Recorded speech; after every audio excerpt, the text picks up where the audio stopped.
With the grace and permission of Allah subhanahu wa ta'ala, we are once again together having a discussion with Brother Leslie Terbesi, otherwise known as Abdul Karim, in Kuala Lumpur, Malaysia. I'm coming to you from Kentucky, in the United States of America, and we're discussing elements of revisionism in Islam and elements of the histories of Islam that have been distorted, elements of the revelation which have been distorted in translation, and elements of the tradition which has been, how shall I say, misrepresented at very many levels and carried on for hundreds of years with not always the best of knowledge and wisdom, but with the best of intentions on the part of those who follow.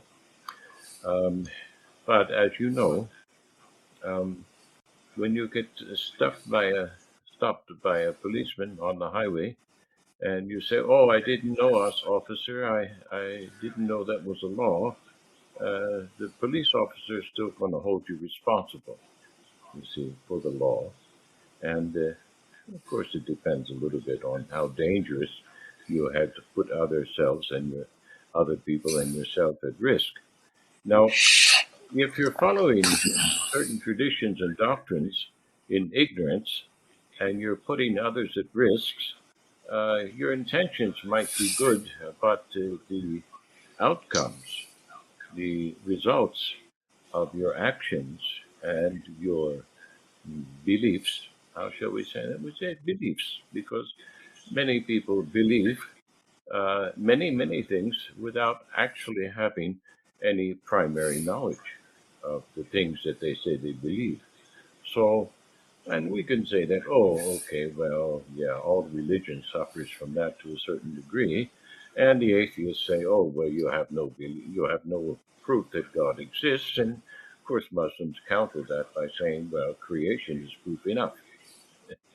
And if you follow the scientific discourse into the present age, you'll agree that scientists are slowly and persistently, and even many of the physicists, against their will and, how shall we say, better judgment, but it's a personal judgment, are coming to the conclusion that, yeah, there is more than sufficient evidence for a source creator, as instructor Benjamin Bilal has named Allah subhanahu wa ta'ala. I like that term, source creator. It's not ambiguous in the least.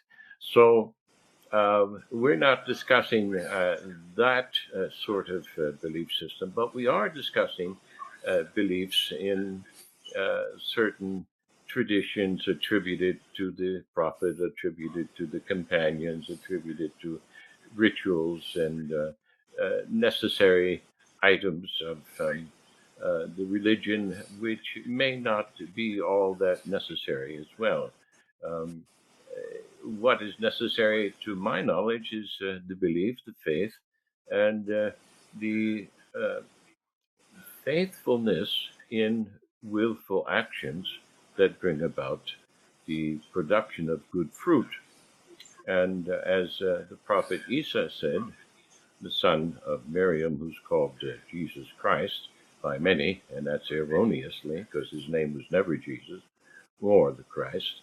Um, he said, "You will know them by their fruits. You will know them by their fruits." And that was an answer to the question, well, how do we know the um, true believers?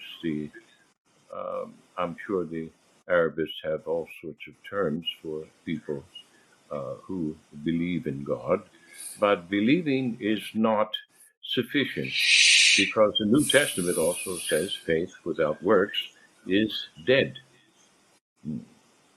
Now, if you're going to be following dead traditions, that means you're not producing fruit, you see. And if you're not producing fruits, there's a problem, and many people are frustrated because Islam has been kept away from relevance in this area um, by these vain traditions. And what do I mean by that? Okay, well, we're producing fruit. You say, oh, look at all these beautiful mosques that we built. Well, that's wonderful, but do the people really need these beautiful mosques? Or do they need fruitful activity that's going to help them to sustain their life and sustain their relationship with each other, you see, and to sustain their autonomy? And Islam, as a political institution, no matter where you find it in the earth, now has lost its autonomy. And if it's maintained its autonomy, it has maintained that at the cost of moral and ethical righteousness, so that justice is not being served. And without justice, you can't possibly have what we refer to as Al Islam. So, uh, Brother Karim and I are involved in the discussion of how this has come to be, how it is that Muslims have, for 1,000 years or more, dedicated themselves to a system which avoids justice at all costs and surreptitiously and mistakenly accords justice to an institution which practices injustice in terms of misogyny, in terms of male chauvinism, in terms of political chauvinism, in terms of uh, tribalism, which is forbidden. You see, how is this Al Islam? It cannot possibly be. So we are involved in a discussion that, an ongoing discussion, inshallah, that sheds light on how this has come to pass.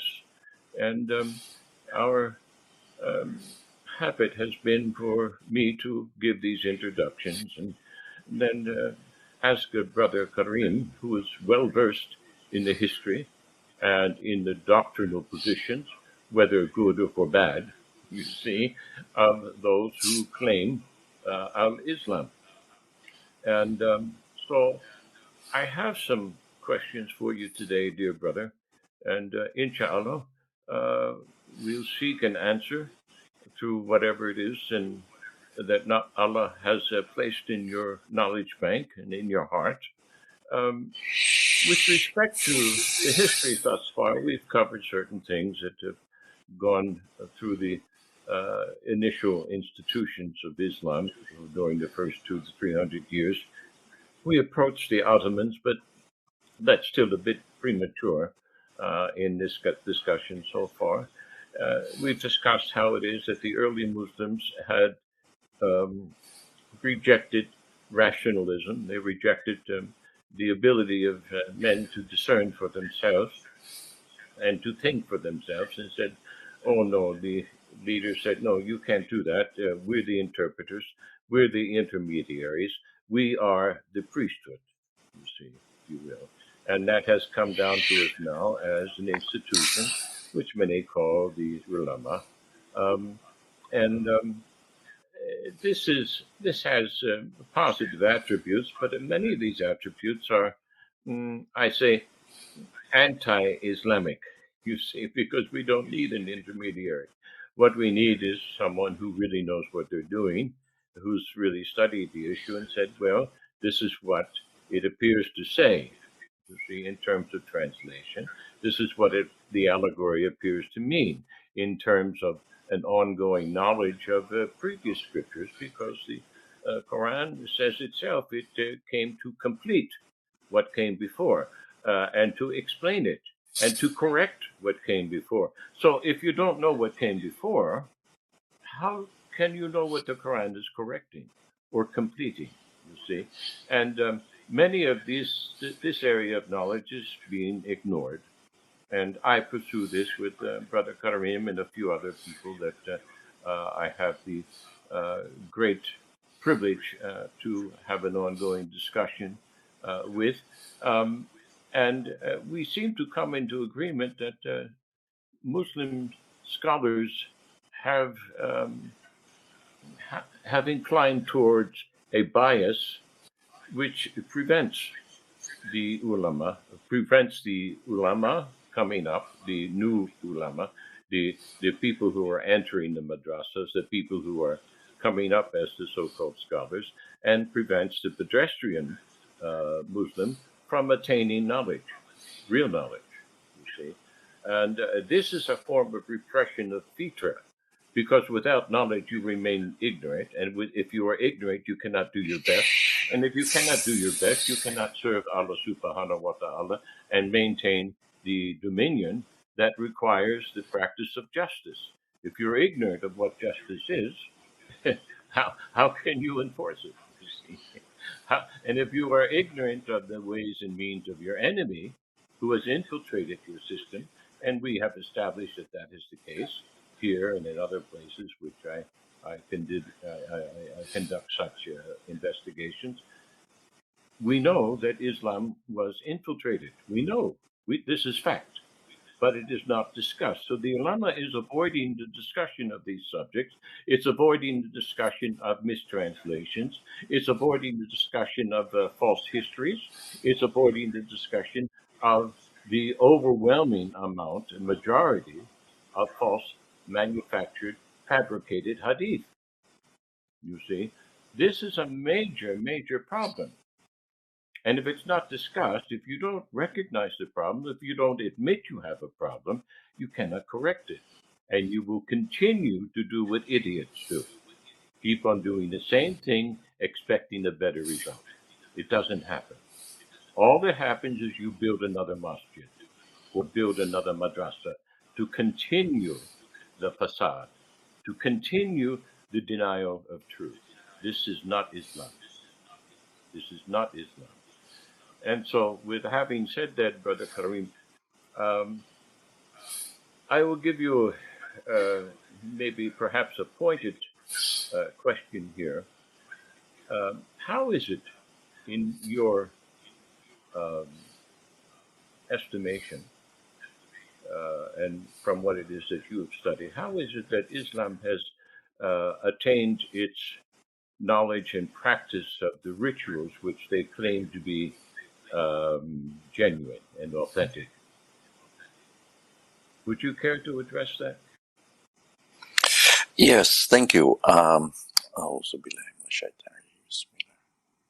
Yes, in fact, I have myself have been struggling with this question because I noticed that there's a very strong emphasis on ritual in Islam as we know it today. But I don't see such great emphasis on ritual in the Quran. For example, Bukhari contains 98 hadiths on just where to put your hands when you pray. But there's not a single book in Bukhari on justice, as you just mentioned. But the Quran puts a very strong emphasis on justice. Surah 4, verse 135, Surah 5, verse number 8, and so on. I hear a bit of an echo. Do you hear it, Brother Omar? Or no? No, I do not. Oh, okay. I hope that's not going to be, I think the recording is okay. It's probably just at your All end. right. Yeah, okay.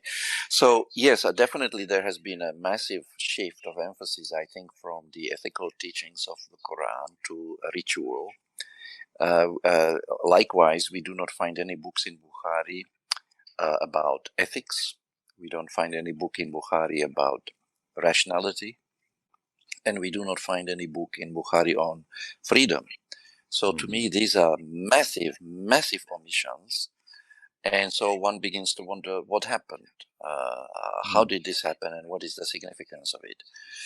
The theory, so to speak, that I'm inclining to now is that my own analysis tells me that the original revealed Islam was reinvented in two forms afterwards by the ulama, so to speak. One is the traditional form, which puts a lot of emphasis on ritual and is intended to keep the peace at home, to keep people sedated and resigned to their fate, so to speak, because the doctrine of predestination is a very major component of traditional Islam. It has been endorsed even by luminaries such as Al-Ghazali and what have you. Mm-hmm. So that Islam, that variant of Islam, or mutation, if you want to use a stronger word, was to serve domestic purposes, to keep the peace at home. The other mutation of Islam, what I call political Islam, was invented to serve the purpose of justifying war abroad, or the aggressive jihad, as we have spoken about it earlier. So the traditional Islam keeps the peace at home. The militant Islam keeps the war going abroad. You can see how different these two Islams are.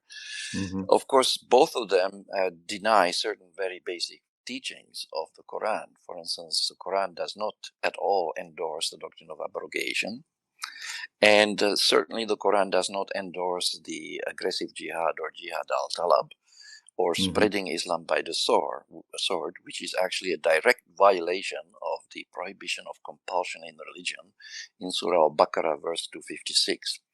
So these two variants of Islam basically served political purposes, and here I'm basically going along with the analysis that was articulated by Muhammad Shahrur in chapter 6 of his book, which I highly recommend. The book is called Quran, Morality and Critical Reason, and also it is all this point of view is basically endorsed by Dr.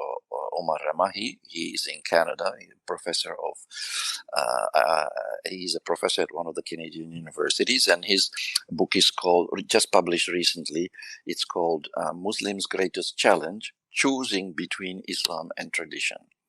So I think our knowledge of Islam was distorted by ulama who worked closely in collaboration with the authorities of kind of Islam, protect the elites. For instance, at the domestic level, if you say that everything has been predetermined by Allah, so any crime committed by any caliph will be you can blame it on Allah subhanahu wa ta'ala rather than on the people who committed it. Similarly, to wage aggressive jihad abroad. And once again, this was to provide the religious justification for what were basically raids, as it were, as Muhammad Shahrur puts it, and to give a religious sort of justification for these excursions, to expand the empire, to make new conquests, and to present it as jihad fi sabilillah, or basically spreading Islam by the sword. So politics basically corrupted our knowledge of the teaching of the Quran in two different ways. One, we have the so-called traditional Islam, and then we have the political Islam. But even the so-called traditional scholars, people like Al-Mawardi, there's Imam al-Shafi, Imam al-Ghazali, and Ibn Khaldun, all endorsed aggressive jihad or spreading Islam by the sword, which came as a big shock to me, actually, personally, because I thought of these traditional scholars as basically quite knowledgeable about what the Quran says, but they have basically endorsed the doctrine that completely flies in the face of the teaching of the Quran, that basically turns this teaching of peace we find in the Quran into an ideology of war. Now, I just don't see how you could corrupt the message of the Quran more than that, but please help me if I missed anything. Thank you. Well, I'm not that informed as to the doctrinal positions. I just look at things from the normal historical political perspective, and from the psychological perspective of humans, you see, who have not redeemed their lower nature. And I know that imperialism is a form of gang warfare. That's what it is. And if you're going to expound and expand your doctrines and your borders, respectively, with the sword. This is what Christians have done. This is what the Catholic Church has done. So it's a Catholic action. And Catholic means universal. And piracy is indeed universal. Plunder is universal. Organized political systems for plunder are universal. There's very, very few systems of political governance that do not organize themselves for imperial plunder. Japan was one of those countries who really didn't expand its border in imperialistic fashion until they were influenced by the Jesuit Reformation of Japan, beginning in the middle 19th century with the Western influences and their military influence and influx of modern warfare. And then it was forced into the position by Washington D.C., who cut it off from oil supplies, and then that sort of thing. But there are nations that did not expand their borders. China was amongst them. China never expanded its border. It demanded a fiefdom from Southeast Asia, but it never commanded in such a way as to remove the local authority and the local autonomy from Southeast Asian nations. But Muslims have done this. The Arabs have done this, and they continue to do this in one way or another. And you can look at modern pan-Arabism as another form of this extension of the imperial influence within the Arabs nations, one Arab nation against the other. I mean, they're all vying with each other for the what they want to maybe consider to be the caliphate, and very few of them have done this in a peaceful manner, in a manner which is perhaps in accord with the Medina Constitution, which maybe you might want to address in your response to my comments here. So when I look at this history, I call it the cons keeping up with the cons. You see, it's just like the American suburban households. They see their neighbor has a new car, a new swimming pool, and they want one too. And so if they don't have the wherewithal to get it, they by hook or crook, they go and they take it. You see, not unlike the American gangster who's standing in the middle of the street hijacking a car. And the police ask him, "Well, why are you doing this?" And he said, "Well, we don't have it. You have it. We're going to take it." It's kind of like that. So I see that the Arabs ran out of their wherewithal, their sustenance, and they got used to a higher standard of living after they began collecting taxes. And of course, there's not much tax in the desert waste of Arabia. So they expanded their borders and began to collect monies elsewhere so that they could sustain a higher standard of living. That's what I see.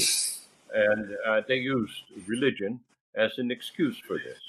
And they perverted what it is that Muhammad left to us as the Medina Constitution and as Al Islam. So, what you say is in keeping with what I've observed, just as an ordinary reader of history, maybe a bit more informed than some others, but nevertheless, you know, I gathered this information over coffee in the morning. You see, while reading text that relate to history, and I read the text that people, or I did read the text in the past of written by people who are not mentioned in the madrasa, not mentioned in the university systems, which are educating our ulama. And then I noticed one other thing: the ulama never work. You see, they go to school, they learn at the knees of their parents and their grandparents. Then they go to school, they go to madrasa. Then some of them who are more fortunate, they go on to college and university, and then they go right to the masjid without ever, breaking a sweat over tilling the land or, you know, working a real job. So they're removed from reality as far as I'm concerned. And I noticed this everywhere I went, with very few exceptions.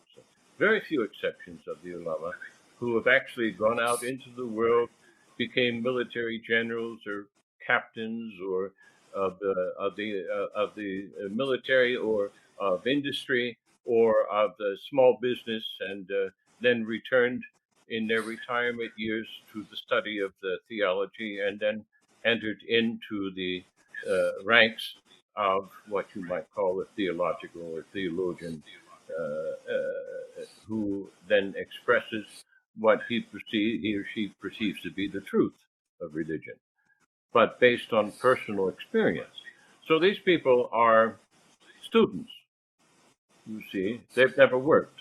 They never in their life. They've never driven a bus. They've never dug a ditch. They nothing. I saw one of them, a big fat-bellied fellow, um, try to break a sweat and follow Imran Hussein's uh, recommendation to establish an Islamic village. And after 20 minutes of trying to dig a ditch, he had to sit down and give it up. He was absolutely incapable. So these are people who are, if you remove them from their positions of authority, usurped authority, I might say, and I say that from an informed position, um, they they have nothing to offer. They have nothing to offer society. They can't do anything. They can't produce anything. Their good works are ineffective. Okay, and you say, well, where do you come from to say that, Dr. Omar? Well, I'm a doctor. Okay, I've been out there. I've been on the front lines in emergency rooms. I've seen the blood. I've had my hands in a man's belly and chest, in a woman's abdomen when she's given birth. I delivered 125 babies.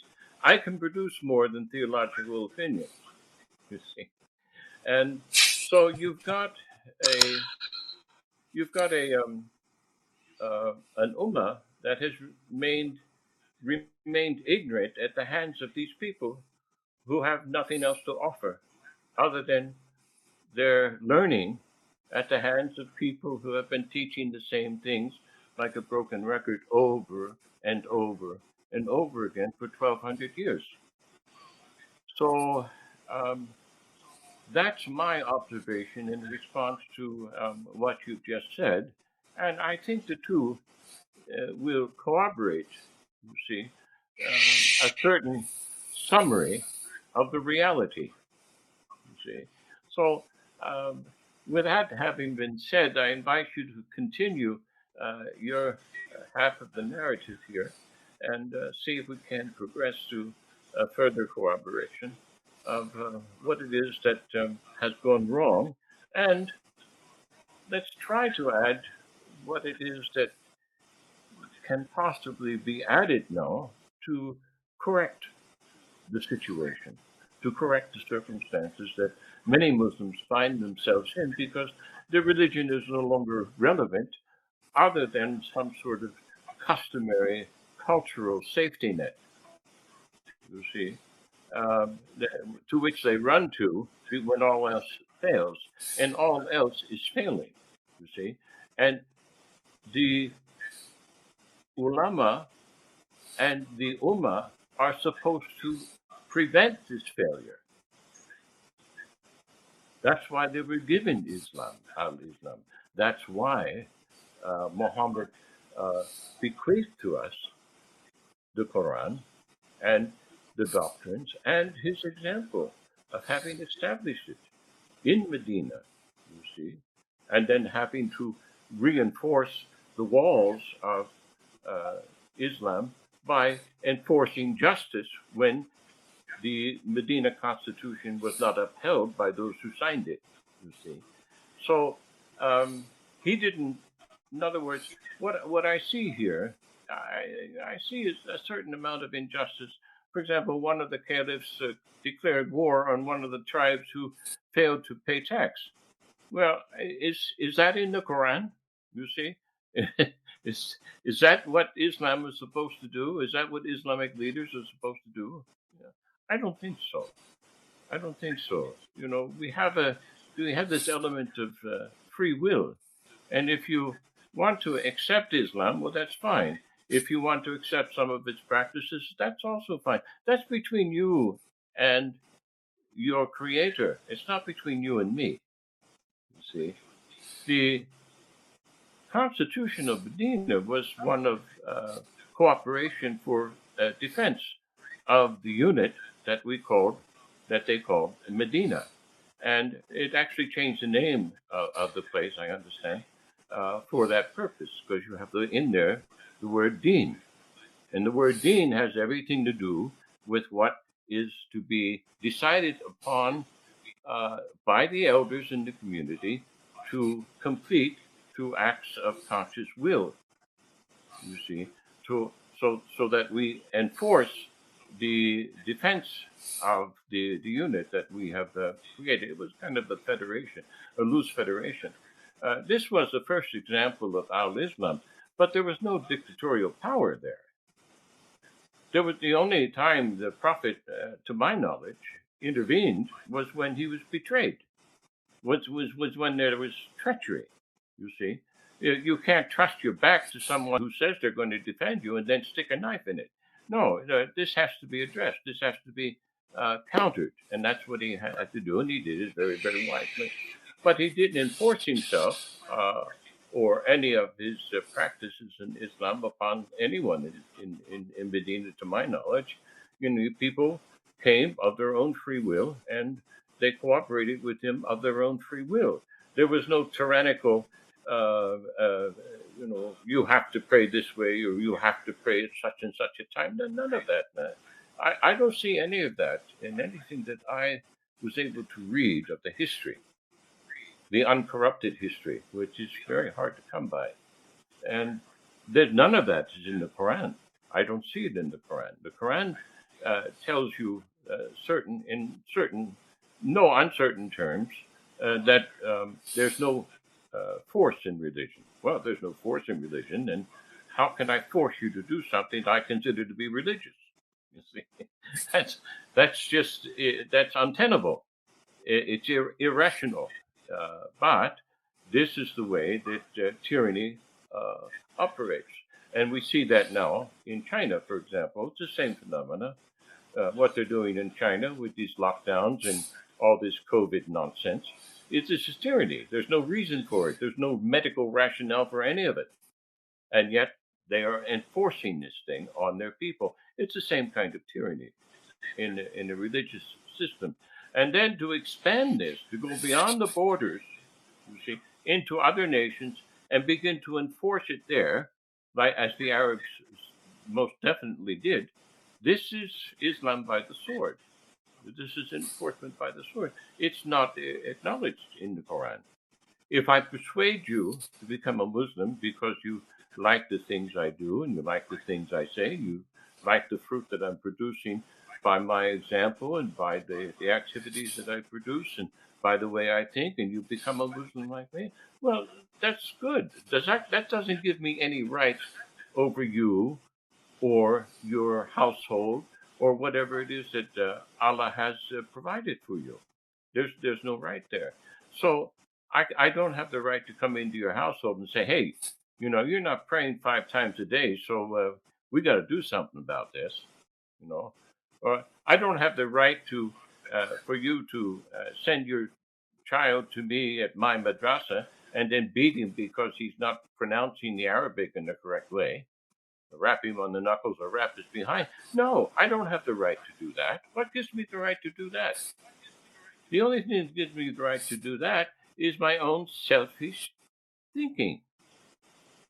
You see, the Quran doesn't give me that right.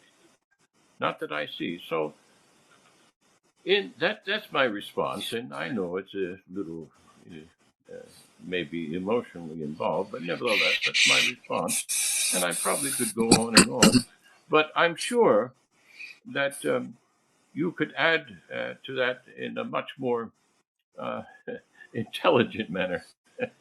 based on your knowledge of the history and your knowledge of the doctrinal errors that have been enforced, you see, and the rituals that have been enforced in an unjust manner. So, with that having been said, dear brother, I hand the floor back to you. Yeah, thank you. By the way, would like to point out that at Al Azhar University, they still teach their students that people who don't pray, who don't attend Friday prayer, for example, have to be killed. They also teach that people who don't pay zakat also have to be killed. Oh my God. Now, to me, Is that the to contemporary teach ruling? that, no, that is contemporary reality at Al Azhar University. Oh my God. And I find it very shocking because both of those beliefs contradict the Quran. They are based on problematic traditions. And how do I put it? It makes it is very misleading. I personally consider anyone who kills a person for apostasy, to me, that actually amounts to a crime and should Yes. be treated as such according to the law. Yes. Same for killing people for, say, blasphemy or adultery. These killings I also consider to be murders, and they have to be treated accordingly.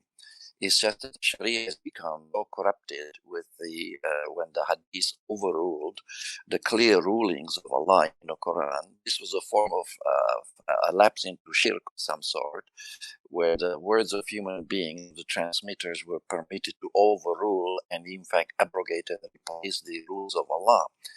That is very, very, very catastrophic failure of Islamic jurisprudence. And the fact that it has survived so many centuries until today is absolutely shocking.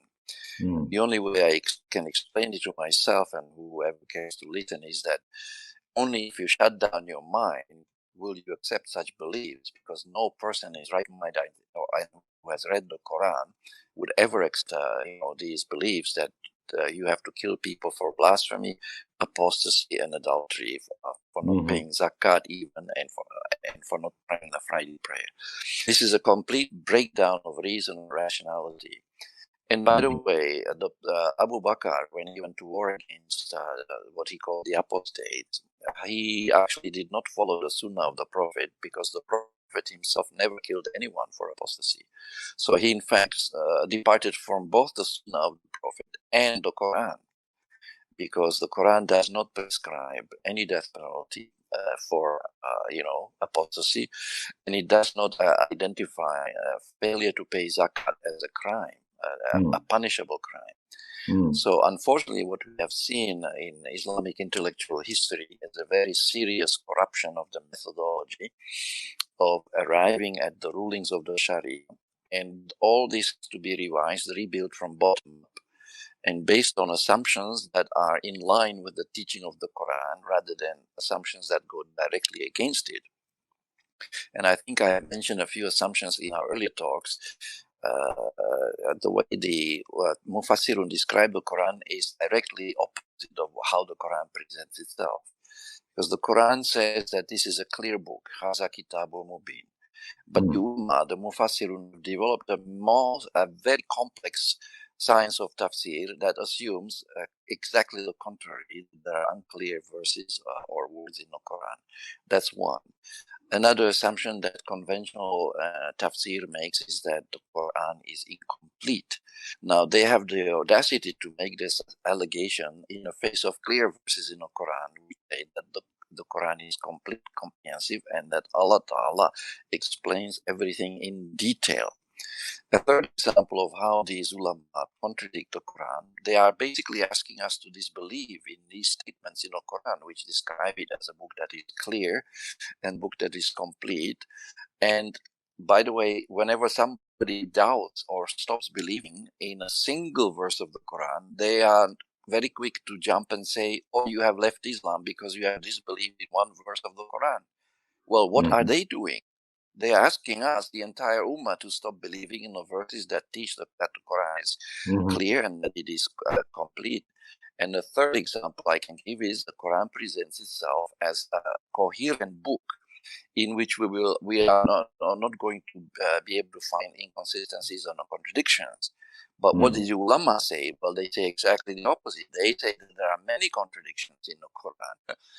Some of them say there are only as few as 5. I'm talking about the cases of abrogation, because they overcome this alleged contradictoriness of the verses of the Quran by applying what they call the doctrine of abrogation, which is another complete invention and goes completely against the teaching of the Quran. But some of the ulama claim that there are as many as 500 verses that are contradicted by other verses in the Quran. To me, this is very catastrophic. And in fact, as I argue in some of my work, it was the doctrine of abrogation that enabled them to cancel the peace verses in the Quran, all 120 of them, and replace them with the verse of the sword, or the 2 verses of the sword, Surah Tawbah verse 5 and Surah Tawbah verse 9. So it was through the doctrine of abrogation that the militant ulama basically transformed Islam as a religion of peace into Islam as an ideology of war. So you can see what the damage that they have done is extensive, and I could go on further, but maybe I shouldn't take up too much time, about how they basically tarnish the reputation and credibility of the Quran by alleging all these imperfections in it, flaws. The Quran presents itself to us as a flawless document, perfect, but they claim no, it is not perfect. And they even claim that they can produce something similar to the Quran, because the Quran says, if you don't believe that this book is from Allah, produce at least 10 surahs or at least one like it. Well, guess what? These people took up the challenge and produced not just 10 surahs, they produced 100 books, brother. 100 books of hadiths. Because if you include the books produced by the Sunnis, there are 60 of them, not just the main 6 ones, there are others as well, plus the 40 Shias, you get a total of 100 additional books of supplementary and explanatory revelation. I'm shocked. You mentioned the problem of the fabrication of tradition. I agree, that is a huge problem. But there's an even bigger problem here, and that's the fabrication of revelation. Because these hadith books are presented to us as revelation, brother, as wahi, you see, based on a verse, misrepresentation of the verse in the Quran, where Allah says that He does not speak of His own desire, it is by the revelation revealed, and some other misinterpretations of other verses. That was another major error of the Muwatirun, when they began to treat the words of human being as revelation, and in fact equal to the Quran, and in some ways even superior to it. Because the Mufassirun claim basically that not only are these wahi or revelation, and they base this on a tradition according to which the Prophet allegedly said, I was given 2 things, the Quran and something equal to it, in brackets the hadith. Now, this is just astonishing. So this laid the foundation for legislation based on hearsay, basically. Hearsay that would not be acceptable as evidence in an ordinary court of law. They made this hearsay into a foundation of Islamic law, which even overrules the rulings of Allah in Quran in those 3 cases I mentioned, for example, blasphemy, apostasy, and adultery. Now, what audacity these people have, or are they doing it out of ignorance? I'm really puzzled, brother. I don't think so. Yeah, go ahead. I don't think so. I don't think it's out of ignorance. Generations that followed, they will follow then out of ignorance because of taqlid, because they're no longer thinkers. But the people who injected these concepts into the traditions and then into the doctrinal positions that Muslims have followed ever since, this is in keeping with the Talmud, because there are books in the Talmud whereby the Jews themselves say, hey, you know, God gets confused sometimes and He calls on us for advice. No, I'm not joking. I'm not joking at all. So this is the same thing you've just described. So in answer to your um, your query and quandary, you see, there's your answer. It's right there. So there are people who genuinely believe that there were men walking the earth upon whom God depended for an opinion. You see, um, when he was confused, or maybe he forgot something. You see, um, I'm not expanding on this. I'm not exaggerating. This is a Talmudic position. You know? Now, most Jews who attend the pews, like good Catholics do on Sunday morning, they don't know these things. They don't attend to these things. They just are genuinely trying to worship God as best as they know how, even in their ignorant positions. But their leaders know these things. Those who study the Talmud, those who study Kabbalah, they know these things. So what you describe here is an imposition on Islam of this same position. Well, we know better, okay? And we are capable because we're so highly intelligent and such advanced human beings that we can help God with his revelation and we can actually correct it, you see. Now, how this became a tenable position in Islamic doctrine evades me. See, not that it came into Islam, but how it remained and became tenable. That's what that what causes me to have a quandary, because the wonderful people who followed, in the wake of this particular type of imposition, these are great minds. And I'm not aware, of course, I haven't studied all of these books, and I'm sure there are books that have not been translated that remain to be studied. I'm not aware of anyone objecting to the position in a formidable way that would have substantially changed the tradition. The traditions have been accepted.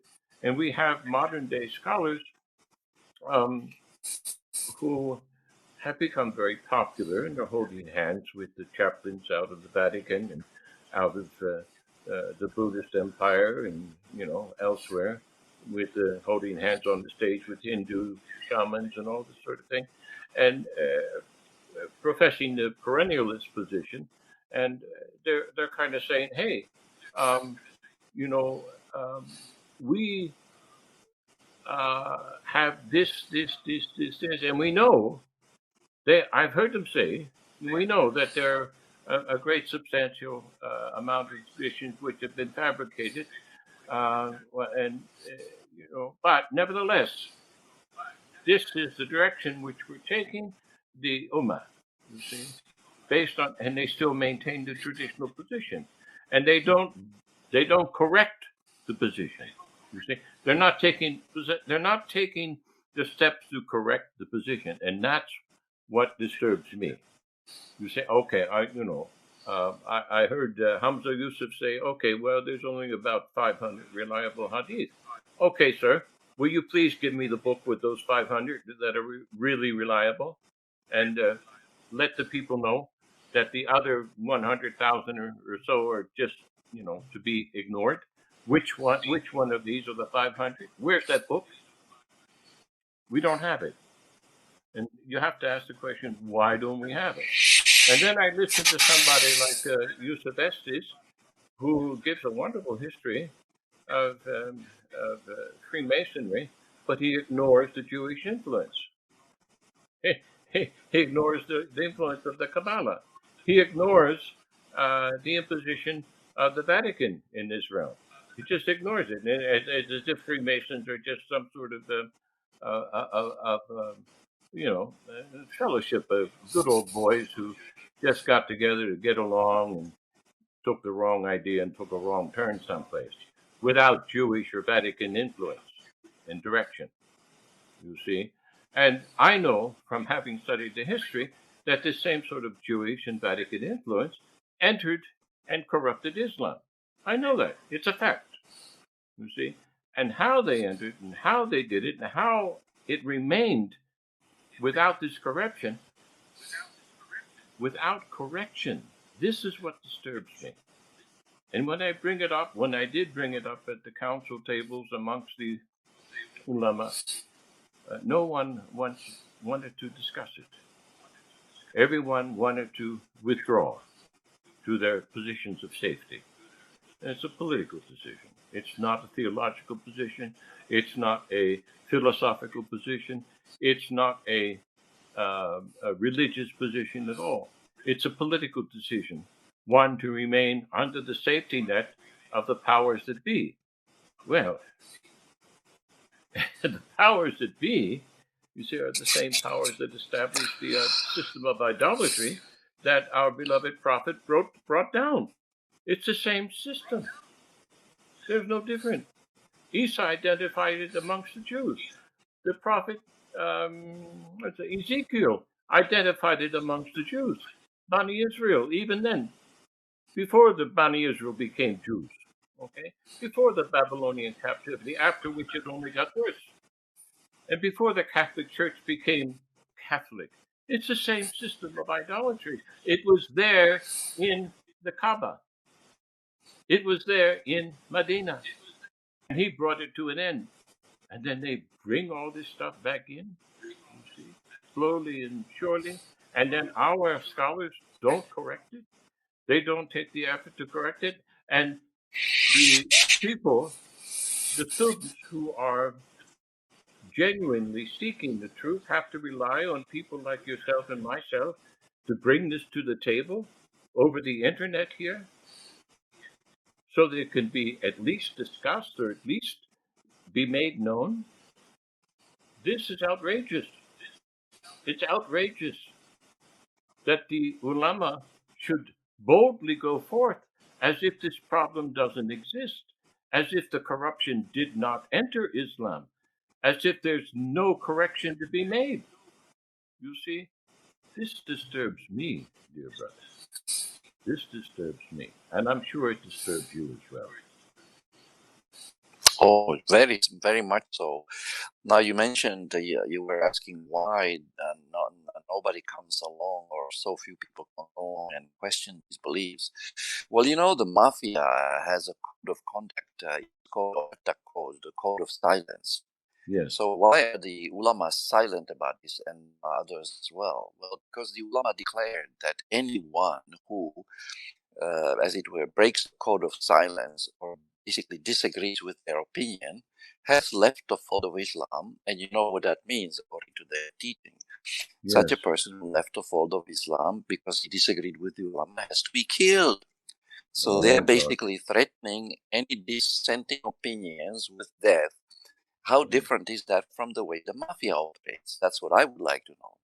I think some of these people, by calling this death penalty for apostasy and making it part of the Sharia, they have turned this ummah into a mafia, if I may put it that way.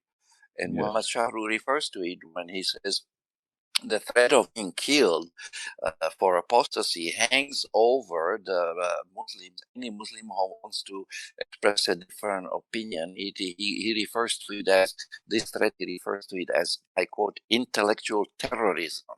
And I think that's what it is. Yes. So it is through force that traditionalists have been able to maintain this false or fake, if you like, interpretation of the teaching of Revelation, and unless it is challenged from both inside and outside, I don't see the prospects of a change coming anytime soon. However, I do see signs things are changing, partly because of the presence of the internet, and also in the Arab world, people are awakening, and more people are turning to the Quran-centric perspective in Islam, which is basically believes that the real sunnah of the Prophet was to follow the Quran, and therefore anyone who follows, who does not follow the Quran and follows, say, Bukhari and a company, is following something the Prophet never followed and never even heard about. So when the Quran-centric people are accused of being, rejecting the Sunnah, actually, I don't think so. It is the people who follow Bukhari and company. They are the ones who are the real Sunnah rejectors, because they reject the Sunnah of the Prophet, which was to follow the Quran. You might say that the people who follow the Quran only, or in matters of deen, they are actually the real Sunnis, because they follow what the Prophet himself followed, you see. So this is the problem that we have. People have been so brainwashed that they can hardly contemplate that having two sources of Islam somehow could be problematic. To me, the whole belief that there are two sources of Islam is not very different from saying that there are two gods. How can you have two sources of Islam, of Deen, in a religion which teaches monotheism? Who is that second source?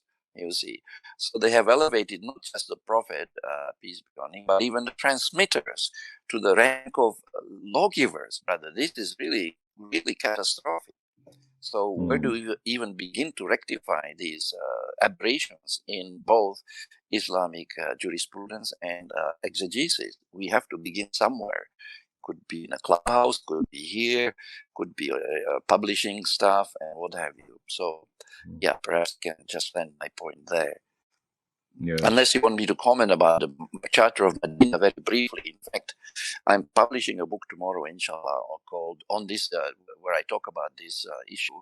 The book is called Islam and Pluralism, because I wrote this text in response to the perception widespread among Muslims, traditional Muslims, that somehow pluralism is hardly different from polytheism.